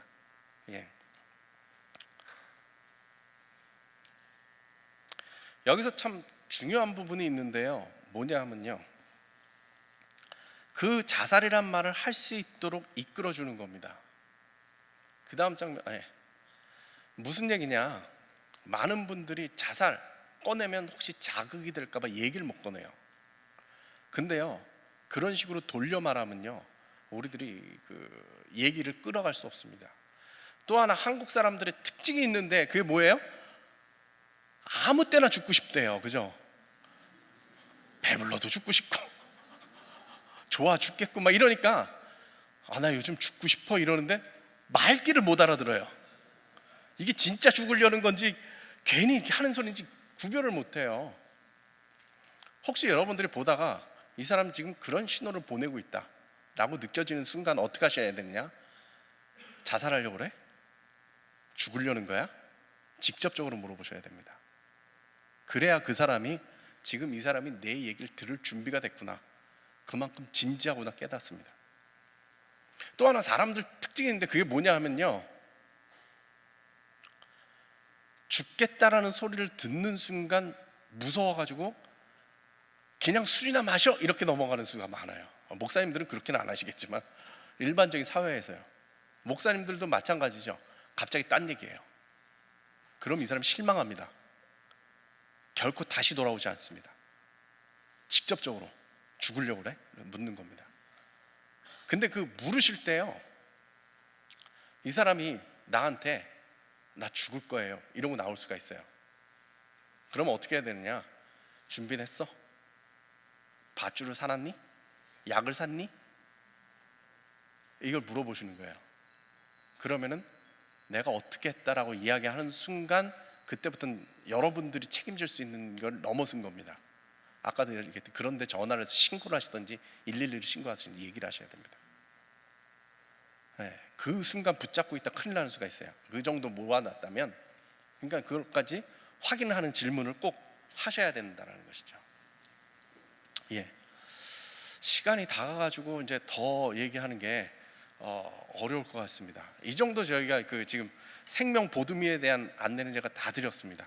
그래서 여러분들이 생명 보듬이 역할을 좀 했으면 좋겠다라는 것이죠. 저는 가끔씩 이런 얘기 듣습니다. 많은 분들이 저한테 질문을 하는데요, 자살 예방 활동을 왜 하느냐라는 거죠. 솔직히 저는 그 질문을 받으면 질문 의도가 뭔지를 압니다. 그 질문의 의도는 네가 죽으려고 했거나 가족 중에 누가 죽어서 유가족이거나 그렇지 않냐는 겁니다. 너의 슬픈 이야기를 좀 듣고 싶어, 이 얘기죠. 근데 저는 좀 특이한 인생이라 한 번도 죽겠다는 생각을 안 해봤습니다. 해맑게 생겼지 않습니까? 가족 중에 자살로 죽은 사람도 없습니다. 근데 왜 하느냐? 제 전공이 목회 사회학입니다. 실천신학에서 사회학을 다루는 사람이거든요. 사회학의 특징은 뭐냐? 이 사회의 문제들을 지적을 하고 밝히는 게 사회학입니다. 그럼 그쪽에 전문가가 나타나가지고 그걸 마무리하는 거거든요. 근데요, 자살은 제가 암만 외쳐도 아무도 테이크오프를 안 하더라고요. 받아들이는 사람이 없었어요. 정말 상담을 하거나 심리학을 하거나 목회를 하시는 분들이 이 부분을 맡아줘야 되는데 안 하더라고요. 많은 분들이 저한테 그래요. 핫이슈를 잡았다고 그래요. 황당한 얘기입니다. 정말 핫이슈는 맞는데 그 일을 같이 하고 싶은 사람은 극히 드뭅니다. 근데 교인들은 이게 필요한 거예요. 제가 말씀드린 대로 아까 제 상상보다 훨씬 많은 교인들이 참여한 이유가 뭐냐? 내가 경험을 했거나 내 주위에 그런 사람들이 있기 때문에 어떻게 도와줄까? 방법이 알고 싶은 게 교인들이에요. 목사님들은 목회하는데 밝은 얘기만 하고 싶지만 실제적인 삶은 그렇지가 않잖아요. 저는 왜 여기서 못 벗어나느냐? 저 이게 자원봉사로 하거든요. 제가 뭐 유급이 아니고요. 자원봉사로 하는데 제 일을 하는 것 중에 제일 많은 시간이 쏟아지는 거예요. 왜 하느냐? 첫 번째는 자살하는 사람들을 보면 제가 안타까워서 그래요. 얼마나 힘들었을까? 제 마음이 여려서 그런지 모르지만 신문에 누가 자살로 죽었다는 기사가 보면 그렇게 마음이 아파요. 최근에도 로빈 윌리엄스라고 제가 좋아하는 배우인데 자살했어요. 며칠째 제가 거기에 이제 매여요. 아니면은 무슨 어린아이가 죽었다. 제가 제일 충격받은 사진이 그 대구의 중학생의 엘리베이터, 자살하러 올라가는 그 엘리베이터 안에 사진 봤을 때 너무 충격을 받았어요. 전 그 마음 때문에 그래요. 또 하나는요, 유가족들이 불쌍해서 그래요. 장례도 못 치르고 그 상처를 내내 끌어안고 살아요. 그들을 어떻게 위로해 줄까 싶어서 그래요. 저는 제가 마음이 아파서 하는데 혼자 생각을 해보니까 하나님은 얼마나 더 아플까 이런 생각이 들어요. 내 자녀인데, 내 자녀가 저렇게 고통받다가 벼랑 끝에 서가지고 그 고민 끝에 떨어져 죽었어요. 그리고 그 자식 보내놓은 그 사람들이 하나님 위로 찾다가 교회에서 냉대받고 하나님마저 떠나고 유리 방황하는 자녀들을 보면 얼마나 가슴이 아플까 싶어서 저는 이 일을 해요. 저는 여러분들이 좀 같이 동참해 주시고 도와줬으면 좋겠어요. 그게 제가 저희 라이프 오프라고 저희 단체가 있습니다. 종교계 쪽에서는 저희가 제일 좀 활발한 축에 속합니다. 작년에 저희가 이제 보건복지부 장관상을 받았습니다. 단체 설립은 얼마 안 됐습니다. 그 이전에 정말 아무도 안 도와줄 때 제가 목회사회학 연구소 이름을 가지고 자살 예방 학교도 하고 뭐 자살 예방 활동을 갖다가 얼뚜당투 목회사회학 연구소 이름으로 내내 하다가 2년 전에 저희가 단체를 설립을 했고요. 그래서 지금 뭐 설립된 지 1년 반 돼 가지고 상도 받고 했는데 왜 그러냐? 종교계가 나서달라는 신호라고 저는 생각을 합니다. 여러분들이 좀 많이 좀 도와주셨으면 좋겠고요. 아까 말씀드린 대로 저희 프로그램 2가지 정도 소개를 해드릴게요. 8월 30일 날 저희들이 그 걷기 대회를 여의도에서 합니다. 거기 여러분들이 많이 교회별로 참여를 해주셨으면 좋겠고요. 나가시면서 안내를 받으시면 좋고요. 그 다음에 10월 달에 이 생명보드 및 강사 교육을 합니다. 좀 목사님들이 좀 많이 해주셨으면 좋겠어요. 그래서 목사님들 같이 좀 동참을 해주셨으면 감사하겠습니다. 잠시 기도하고 끝내도록 하겠습니다. 하나님 아버지, 주님께서 주신 생명을 귀히 여기지 못하고 저희들이 죽음으로 내몰았습니다. 아버지 하나님, 이 땅에 가득 차 있는 이 죽음의 문화를 몰아내고 우리가 생명의 문화로 능히 이길 수 있도록 인도하여 주시옵소서. 연약한 자로 이곳에 대한민국에서 예수 믿게 하셨사오니 이 생명의 복음을 이 땅에 전하며 한 생명 한 생명 살려나갈 수 있도록 인도하여 주시옵소서. 주께서 우리 가운데 생명으로 함께 하실 걸 믿사옵고 예수님의 이름으로 기도드렸습니다. 아멘.